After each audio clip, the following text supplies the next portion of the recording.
ক্বালা রাসূলুল্লাহ সাল্লাল্লাহু আলাইহি ওয়াসাল্লাম, নবীজি বলেন, মা বাসাল্লাহু নাবিয়্যান ইল্লা রাআল গানাম। আল্লাহ পাক রব্বুল আলামিন এমন কোন নবী দুনিয়াতে পাঠান নাই যে নবী মেষ চড়ায় নাই, ছাগল চড়ায় নাই। যত নবী দুনিয়াতে পাঠাইছে সবাই মেষ চড়িয়েছে, ছাগল চড়িয়েছে। ক্বালা আসহাবুহু, সাহাবারা বললেন, ইয়া রাসূলুল্লাহ ওয়া আনতা, আপনিও কি মেষ চড়িয়েছেন? নবীজি জবাব দেয়, কুনতু আরআহা আলা তারারিত লি আহলি মক্কা, আমি কয়েক দিরহামের বিনিময়ে পারিশ্রমিকে আমি মক্কাবাসীর ছাগল চড়াইতাম। আমি হালাল পারিশ্রমিকে মক্কাবাসীর ছাগল চড়াইতাম, মেষ চড়াইতাম।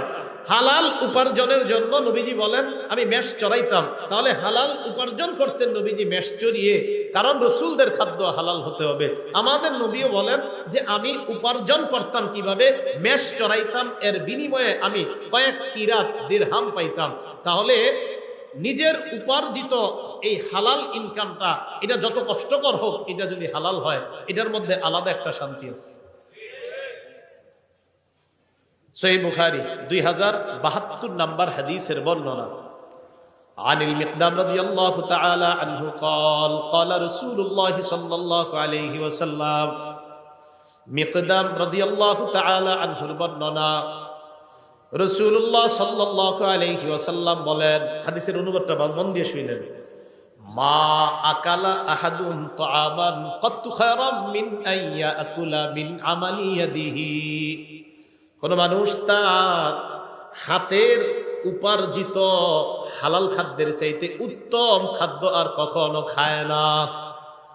কোন মানুষ নিজের হাতের, নিজের কষ্টের উপার্জিত হালাল খাদ্যের চাইতে দামি খাদ্য, পবিত্র খাদ্য, এত উত্তম খাদ্য আর মানুষ খায় না।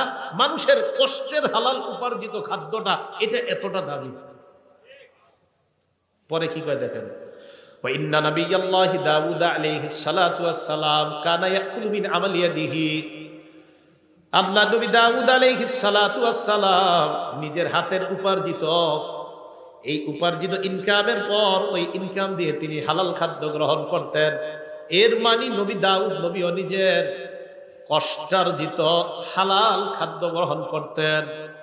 এই হাদিস থেকে বুঝলাম আমাদের হাতে হালাল খাদ্য উপার্জন, আমাদের হাতে হালাল উপার্জনটা এবং এটা দ্বারা হালাল খাদ্য সঞ্চয় করা, এটা হলো সবচেয়ে উত্তম।